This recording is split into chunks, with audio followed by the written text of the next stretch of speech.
अगला टेस्ट है कॉची का nवां मूल परीक्षण। इसको हम कब अप्लाई करते हैं? जब हमारी un की घात में n हो और un की घात 1/n का लिमिट हम आसानी से ज्ञात कर सकते हो, तब ये टेस्ट हम लगाते हैं। टेस्ट क्या है कि अगर un समेशन un धन पदों की श्रेणी इस तरह से है कि लिमिट un की घात 1/n बराबर l है, तो उस केस में जब l लेस देन 1 होगा तो श्रेणी अभिसारी होगी, जब l ग्रेटर देन 1 होगा तो श्रेणी अपसारी होगी, और जब l इक्वल्स टू 1 होगा तो ये टेस्ट फेल हो जाता है। इससे रिलेटेड प्रॉब्लम्स देखिए। टेस्ट फेल हो जाएगा तो हम अगला टेस्ट लगाएंगे। एग्जाम्पल देख लीजिए। जैसे हमारे पास ये क्वेश्चन है समेशन n/1 + n की पावर n स्क्वायर, इसकी अभिसरण की जांच करनी है हमें। ठीक है, तो ये हमारा nवां पद हो गया un बराबर हो गया n/1 + n की पावर n स्क्वायर। तो हम un की पावर 1/n निकाल लेते हैं। इसकी पावर 1/n ली तो एक n कैंसिल हो गया, हमारे पास n/1 + n की पावर n बचा। ठीक है, अब हम क्या कर रहे हैं, यहाँ से n को अपॉन में लेकर अगर आ जाए या n कॉमन ले लें ऊपर से और नीचे से, न्यूमरेटर में से भी और डिनोमिनेटर में से भी। एक सेकेंड, किस तरह से? इस तरह से हम क्या कर रहे हैं, यहाँ पर n कॉमन ले रहे हैं ऊपर भी और नीचे भी। तो जब यहाँ से नीचे से n कॉमन लोगे तो 1/n + 1 इस तरह से पावर n बनेगा ये। ठीक है, ये n से n कैंसिल हो जाएगा, तो हमारे पास बचेगा 1/1 + 1/n की पावर n, जिसको हम ऐसे लिख सकते हैं 1/1 + 1/n की पावर n। अब क्योंकि n धनात्मक है, n हमारा क्या है, नेचुरल नंबर है, तो ये जो भी वैल्यू होगी ये यहाँ पर मिनिमम वैल्यू 1 आएगी। ठीक है, तो ये डेफिनेटली 0 से बड़ी क्वांटिटी होगी। ये 0 से बड़ी क्वांटिटी होगी तो ये 1/समथिंग इज़ ग्रेटर देन 0, ये हमेशा 0 से बड़ा होगा।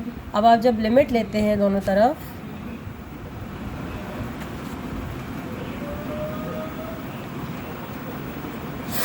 जब दोनों तरफ आप लिमिट लेते हैं तो इसकी वैल्यू लिमिट 1 + 1/n की पावर n, इसकी वैल्यू e होती है।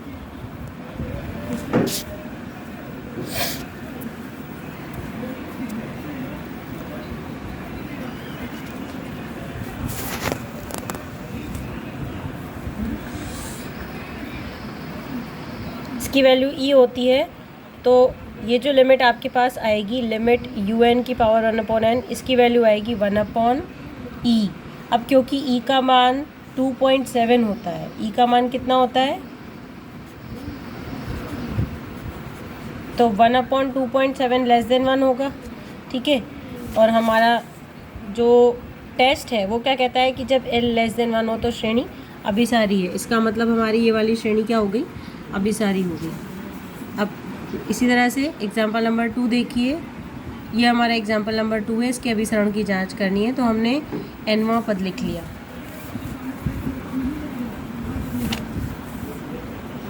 nवां पद क्या हो जाएगा, देखो n बराबर 1 के लिए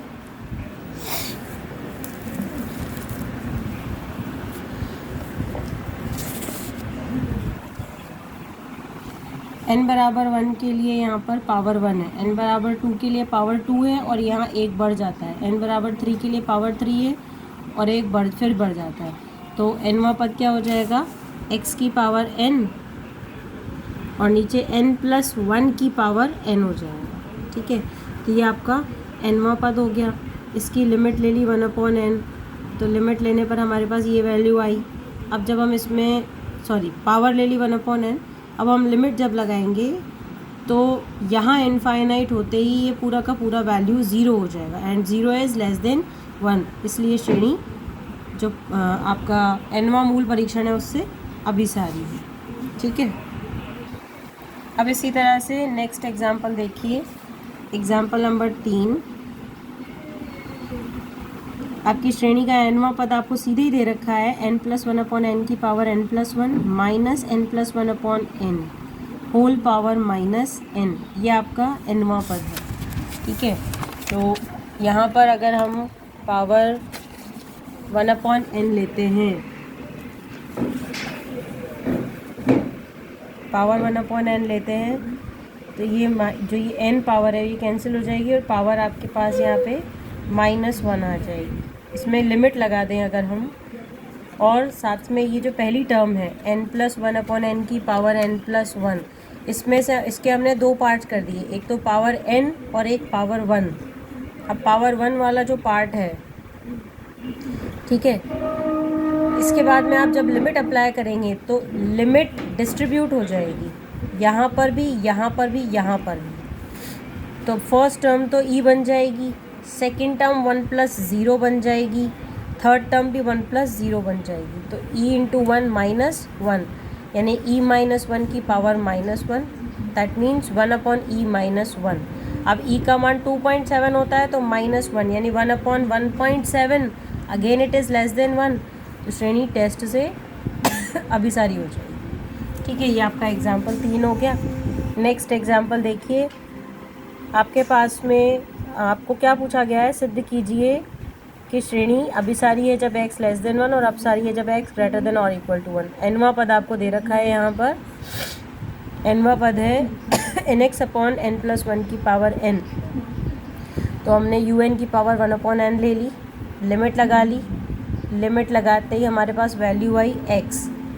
तो जो मूल परीक्षण है उससे हम लिख सकते हैं कि जब x लेस देन 1 होगा तो श्रेणी अभिसारी होगी, जब x ग्रेटर देन 1 होगा तो श्रेणी अपसारी होगी। अब x बराबर 1 की बात करते हैं। x बराबर 1 पर हमारे पास un का मान आ जाएगा ये।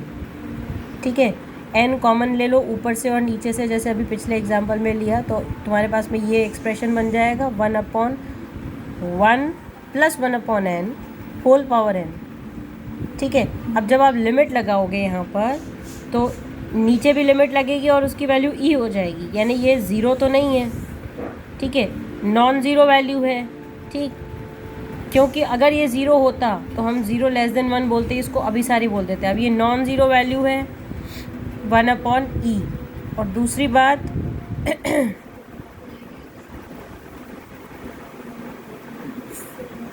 un नॉन ज़ीरो है ना, तो यहाँ कौन सा परीक्षण लगाया है आपने? शुरू में हमने अभिसरण और अपसरण की डेफिनेशन से रिलेटेड डेफिनेशन पढ़ी थी, उससे यहाँ पे हम इसको बोल सकते हैं कि ये श्रेणी अपसारी है। तो दोनों रिजल्ट्स को कंबाइंड अगर कर दें तो आपकी x लेस देन 1 के लिए श्रेणी अभिसारी और x ग्रेटर देन और इक्वल टू 1 के लिए श्रेणी अपसारी हो जाए। इसमें हमने कंसेप्ट कौन सा यूज़ किया है? ये थ्योरम नंबर 2.4 हमने यूज़ करी है, जो ये कहती है कि समेशन un अभिसारी है अगर, तो लिमिट un 0 होगा। ठीक है, और इससे रिलेटेड एक एग्ज़ाम्पल भी हमने देखा था। इसके बाद में ये देखिए, जब लिमिट आपकी नॉन ज़ीरो मिल रही है तो श्रेणी अपसारी है। तो यही थ्योरम हम यहाँ पर अप्लाई कर रहे हैं इस एग्ज़ाम्पल में। x = 1 के लिए जब लिमिट un नॉन ज़ीरो आ रहा है तो श्रेणी अपसारी हो जाएगी। तो ये आपका nवां मूल परीक्षण था और उससे रिलेटेड क्वेश्चंस थे। अगला टेस्ट है कॉशीज़ कंडेंसेशन टेस्ट, कॉशी का संघनन परीक्षण। ये क्या कहता है कि अगर Fn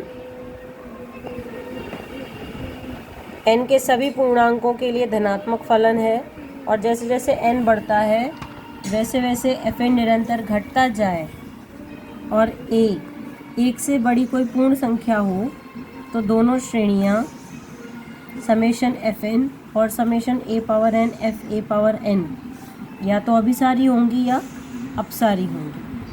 ठीक है, तो इससे रिलेटेड हम अब आगे एग्जांपल्स देखते हैं। नेक्स्ट वीडियो में मैं एग्जांपल्स डिस्कस करने जा रही हूँ।